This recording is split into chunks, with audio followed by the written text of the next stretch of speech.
Hello students. इस video में हम वर्टिब्रेट्स में रेस्पिरेटरी सिस्टम की कंपैरेटिव एनाटॉमी स्टडी करेंगे। सबसे पहले हम देखते हैं क्लास पाइसेस के रिप्रेजेंटेटिव डॉगफिश या स्कॉलिडॉन में। क्योंकि डॉगफिश या स्कॉलिडॉन पानी में रहती है, वाटर में परमानेंटली रहती है, तो इसमें जो टाइप ऑफ रेस्पिरेशन है वो एक्वेटिक रेस्पिरेशन पाया जाता है। एम्फीबिया की बात करें तो फ्रॉग में या राना में जो रेस्पिरेशन है वो एम्फीबियस प्रकार का है, यानी एक्वेटिक और एरियल, क्योंकि ये लैंड और वाटर दोनों में रहते हैं। रेप्टिलिया में यूरोमेस्टिक्स जो है एरियल रेस्पिरेशन शो करती है। पिजन या कोलंबा जो कि एविस क्लास का मेंबर है, उसमें एरियल या पल्मोनरी रेस्पिरेशन पाया जाता है, जिसमें लंग्स की सहायता से वो ब्रीथ करता है। मैमल्स में रेबिट या ऑरिक्टोलेगस में पल्मोनरी एरियल रेस्पिरेशन पाया जाता है, क्योंकि वो टेरेस्टेरियल है। बात करते हैं इनके रेस्पिरेटरी ट्रैक्ट की, तो डॉगफिश में जो रेस्पिरेटरी ट्रैक्ट है उसमें mouth, buccal cavity, pharynx, internal gill slits, gill pouches और एक्सटर्नल गिल स्लिट्स पाए जाते हैं। फ्रॉग के केस में external layers, nasal chambers, internal layers, buccopharyngeal cavity, glottis और लैरिंगोट्रेकियल चैम्बर, ये रेस्पिरेटरी ट्रैक्ट के पार्ट्स हैं। इसी तरह यूरोमेस्टिक्स में लिजर्ड में external layers, nasal sacs, internal layers, buccal cavity, pharynx, glottis, trachea और ब्रोंकाई, ये रेस्पिरेटरी ट्रैक्ट के डिफरेंट पार्ट्स होते हैं। पिजन में भी सेम पार्ट्स पाए जाते हैं और रैबिट में पिजन की तरह ही ये सेम पार्ट्स पाए जाते हैं रेस्पिरेटरी ट्रैक्ट में। तो डॉगफिश या स्कॉलिडॉन में जो वाटर है, क्योंकि वो एक्वेटिक रेस्पिरेशन कर रही है, वाटर माउथ के थ्रू एंटर करता है और एक्सटर्नल गिल स्लिट्स के द्वारा बॉडी से बाहर निकलता है।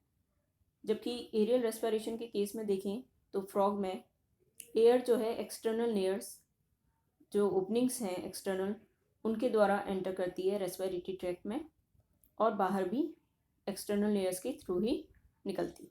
तो यहाँ माउथ को एयर की एंट्री के लिए यूज़ नहीं किया जाता। इसी तरह लिजर्ड में, पिजन में और रैबिट में भी, तीनों में ही एयर जो है एक्सटर्नल लेयर्स के थ्रू ही एंटर करती है और लीव करती है। एक्सटर्नल लेयर्स हालांकि डॉगफिश, स्कॉलिडॉन में भी पाए जाते हैं, लेकिन वो पूरी तरह से ऑल्फैक्टिव होते हैं फंक्शन में, क्योंकि और अंदर से वो ब्लाइंडली एंड हो रहा है, उनका कोई यूज़ नहीं है रेस्पिरेशन में। फ्रॉग में एक्सटर्नल लेयर्स स्नाउट की टिप पर डोर्सली लोकेटेड होते हैं और ये रेस्पिरेशन में यूज़ किए जाते हैं। लिजर्ड में भी स्नाउट की टिप पर डोर्सली लोकेटेड है, ये ऑल्फैक्टरी और रेस्पिरेटरी दोनों तरह का फंक्शन करते हैं। पिजन में ये अपर बीक जो है उसके बेस पर डोर्सली लोकेटेड होते हैं और इन्हें भी रेस्पिरेशन में यूज़ किया जाता है। ऐसे ही रैबिट के केस में भी ये माउथ के ऊपर डोर्सली लोकेटेड होते हैं, ऑल्फैक्टरी और रेस्पिरेटरी होते हैं function. External layers generally lead करते हैं नेजल चैम्बर्स में। तो जो डॉगफिश है उसमें नेजल चैम्बर्स पाए जाते हैं सेपरेटेड लार्ज, लेकिन इनमें नेजल चैम्बर्स जो है बकल कैविटी में इंटरनल लेयर्स के थ्रू ओपन नहीं हो रहे, यानी इंटरनल लेयर्स इनमें एब्सेंट होते हैं। फ्रॉग के केस में नेजल चैम्बर्स सेपरेट होते हैं, उनमें टर्बिनल्स नहीं पाई जाती और ये बकल कैविटी की जो रूफ है उसमें इंटीरियरली ओपन होते हैं दो इंटरनल लेयर्स के थ्रू। लिजर्ड या यूरोमेस्टिक्स में भी ये सेपरेट होते हैं और बकल कैविटी में एंटीरियरली ओपन हो रहे हैं इंटरनल लेयर्स के द्वारा। पिजन के केस में ये फेरिंग्स में ओपन हो रहे हैं दो इंटरनल लेयर्स के द्वारा। ऐसे ही मैमल्स के केस में नेजल चैम्बर सेपरेटेड होते हैं और ये लैरिंगो फेरिंग्स में ओपन होते हैं इंटरनल लेयर्स के द्वारा। लेकिन इनमें खास बात है कि नेजल चैम्बर्स में रैबिट के केस में टर्बिनल्स पाए जाते हैं। डॉगफिश में, स्कॉलिडॉन में ग्लॉटिस या एपिग्लॉटिस ये दोनों ही एब्सेंट होते हैं। फ्रॉग के केस में जो फेरिंग्स का फ्लोर है उस पर ग्लॉटिस जो है पाया जाता है। स्लिट लाइक अपर्चर है ये, जो कि लैरिंगो ट्रेकियल चैम्बर में खुलता है। हालांकि ग्लॉटिस को कवर करने के लिए एपिग्लॉटिस यहाँ पर एब्सेंट है। इसी तरह लिजर्ड में और पिजन दोनों में ही फेरिंग्स के फ्लोर पर ग्लॉटिस जो है वो पाया जा रहा है, लेकिन एपिग्लॉटिस एब्सेंट होता है। रैबिट में जो लैरिंगोफेरिंक्स है उसके फ्लोर पर ग्लोटिस पाया जाता है, जो कि लैरिंग्स में खुल रहा है, और उसको प्रोटेक्ट करने के लिए, कवर करने के लिए एक फ्लैप पाया जा रहा है कार्टिलेजिनस, जिसे हम एपिग्लोटिस बुलाते हैं। डॉगफिश या स्कोलेडोन के केस में लैरिंग्स, ट्रैकिया ये एब्सेंट होते हैं। फ्रॉग के केस में ये फ्यूज होकर एक लैरिंगो ट्रैकियल चैम्बर बना रहे हैं जिसमें वोकल कॉर्ड्स प्रेजेंट होते हैं, लेकिन फ्रॉग में थायरॉइड कार्टिलेज एब्सेंट है। लिजर्ड में लैरिंग्स और ट्रैकिया दोनों सेपरेटेड हैं, और जो फेरिंग्स है उसमें ना तो कोई वोकल कॉर्ड्स मिलते हैं, ना ही थायरॉइड कार्टिलेज। बर्ड्स के केस में, पिजन के केस में देखें तो लैरिंग्स और ट्रैकिया दोनों सेपरेटेड होते हैं। लैरिंग्स में वोकल कॉर्ड्स नहीं है और ना ही उसमें थायरॉइड कार्टिलेज होता है। बर्ड्स में जो लोअर एंड होता है ट्रैकिया का, वो सिरिंग्स कहलाता है, और सिरिंग्स जो है वो बर्ड्स में एक अलग ऑर्गन है साउंड प्रोडक्शन के लिए जो पाया जाता है। रैबिट के केस में लैरिंग्स और ट्रैकिया ये दोनों सेपरेटेड हैं। लैरिंग्स में वोकल कॉर्ड्स और थायरॉइड कार्टिलेज दोनों पाए जाते हैं, और सिरिंग्स जैसा ऑर्गन रैबिट में नहीं है। अब बात करते हैं रेस्पिरेटरी ऑर्गन्स की। तो डॉगफिश या स्क्विलोडोन, क्योंकि वो एक्वेटिक रेस्पिरेशन कर रही है तो उसमें गिल्स पाए जाते हैं। फ्रॉग के केस में देखें तो जो लार्वा स्टेज है टेडपोल लार्वा, उसमें गिल्स प्रेजेंट होते हैं एक्वेटिक रेस्पिरेशन के लिए, और एडल्ट में एरियल रेस्पिरेशन के लिए लंग्स पाए जाते हैं। लिजर्ड में गिल्स एब्सेंट हैं, एडल्ट में केवल लंग्स पाए जाते हैं। इसी तरह पिजन और रैबिट में भी लंग्स के द्वारा रेस्पिरेशन होता है। स्कोलेडॉन में 5 पेयर पाए जाते हैं फेरिंगियल गिल पाउचेस के, जिनमें 5 पेयर होते हैं लेमेलिफॉर्म गिल्स के। बात करें फ्रॉग की, तो टेडपोल लार्वा में 5 पेयर होते हैं गिल पाउचेस के और 4 पेयर्स होते हैं गिल क्लेफ्ट्स के। इसके अलावा 3 पेयर्स होते हैं फिलामेंटस एक्सटर्नल गिल्स के, जो कि एक्वेटिक रेस्पिरेशन में हेल्प करते हैं। लेकिन गिल्स जो है आगे जाकर मेटामॉर्फोसिस के दौरान डिसअपेयर हो जाते हैं फ्रॉग में। तो फ्रॉग में, एडल्ट फ्रॉग में रेस्पिरेशन के लिए 2 लंग्स पाए जाते हैं, जो कि इलास्टिक हॉलो सेक्स होते हैं, पेरिटोनियल कैविटी में सस्पेंडेड रहते हैं, और उनमें कोई लोब्स नहीं पाए जाते। लिजर्ड की बात करें तो लिजर्ड में भी 2 लंग्स पाए जाते हैं, हॉलो सेक्स होते हैं ये, जो कि थोरेसिक कैविटी में लाई करते हैं, और इनमें भी कोई लोब्स नहीं होते। बर्ड्स की बात करें, पिजन में 2 लंग्स पाए जा रहे हैं, जो कि इनइलास्टिक होते हैं, कॉम्पैक्ट होते हैं, थोरेसिक वर्टिब्री और रिब से डोर्सली अटैच रहते हैं ये। रैबिट के केस में भी 2 लंग्स पाए जाते हैं, जो कि सॉफ्ट इलास्टिक स्पॉन्जी होते हैं। ये एक प्लूरल कैविटी जो है थोरेक्स की, उसमें अलग से एनक्लोज रहते हैं।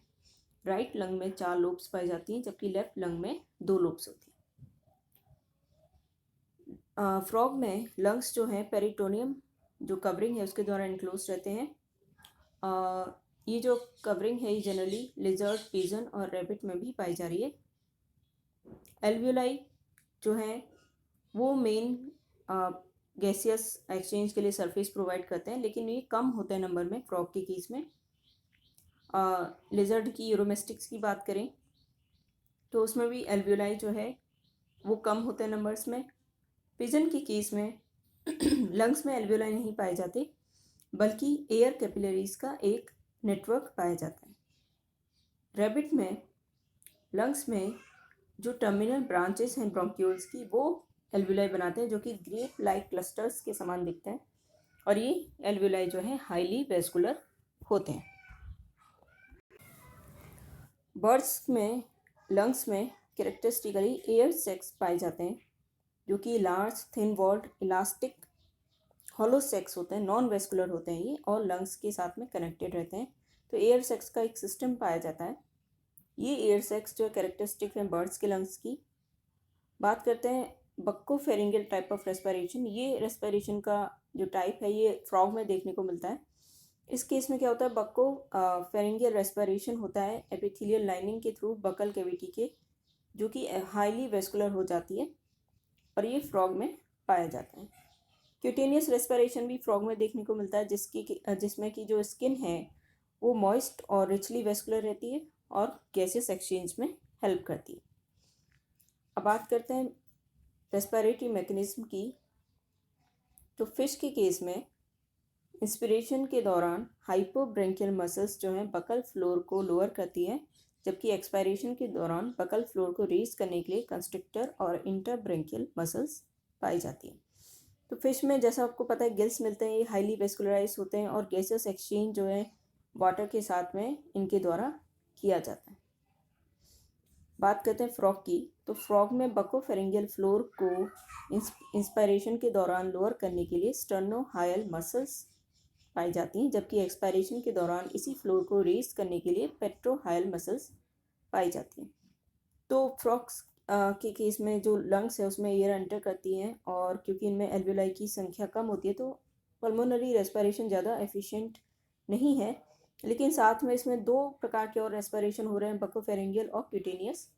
तो ये तीन प्रकार के रेस्पिरेशन फ्रॉग के केस में देखने को मिलते हैं। लिजर्ड की बात करें तो उसमें इंस्पायरेशन और एक्सपायरेशन के लिए रिप्स और इंटरकोस्टल मसल्स जो हैं वो फंक्शन करती हैं। इनमें भी एल्वियोलाई की संख्या क्योंकि कम रहती है तो इनमें भी लंग्स में जो ब्लड है उसका जो एरेशन है वो अच्छे से नहीं हो पाता है। पिजन या कोलंबा या बर्ड्स की जो लंग्स हैं वो सबसे हाईली एफिशिएंट हैं। उनमें इंस्पायरेशन और एक्सपायरेशन के लिए स्टर्नम, इंटरकोस्टल मसल्स और एब्डोमिनल मसल्स जो है रिस्पॉन्सिबल होते हैं। क्योंकि इनमें एयर कैपिलरीज, एयर सैक्स पाए जा रहे हैं, तो किसी भी तरह से एवियन के लंग्स में रेजिडुअल एयर जो है वो नहीं रहती। तो सबसे ज़्यादा एफिशिएंट लंग्स जो होते हैं वो पिजन के या बर्ड्स में होते हैं। मैमल्स, रैबिट की बात करें तो इसमें इंस्पायरेशन एक्सपायरेशन के लिए डायाफ्रेगम और इंटरकोस्टल मसल्स पाई जाती हैं।